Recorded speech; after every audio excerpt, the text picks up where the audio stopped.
From VOA Learning English, this is the Economics Report.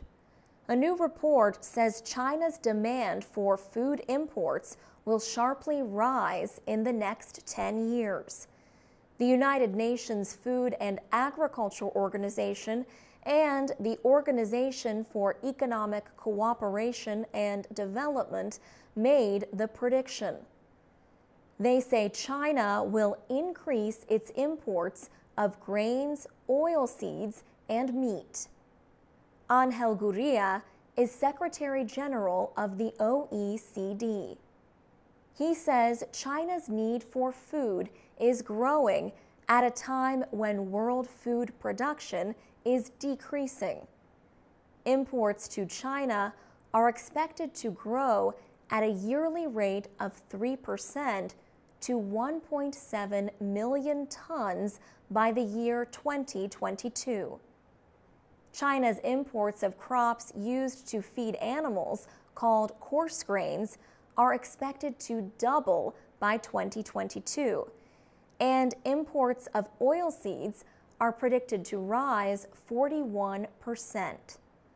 Angel Gurria says China's economic growth is fueling its hunger for imports. He says the country already has a big effect on world food markets.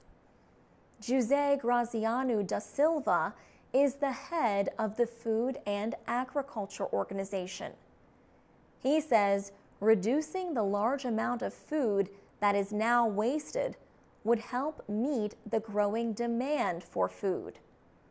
The rise in the Chinese demand for food is expected to cause grain and other commodity prices to rise. Businesses are taking new steps because of China's influence on world food trade.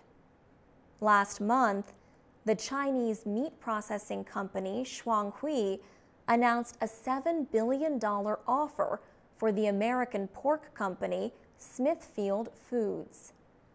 China is already the world's biggest importer of milk and soybeans.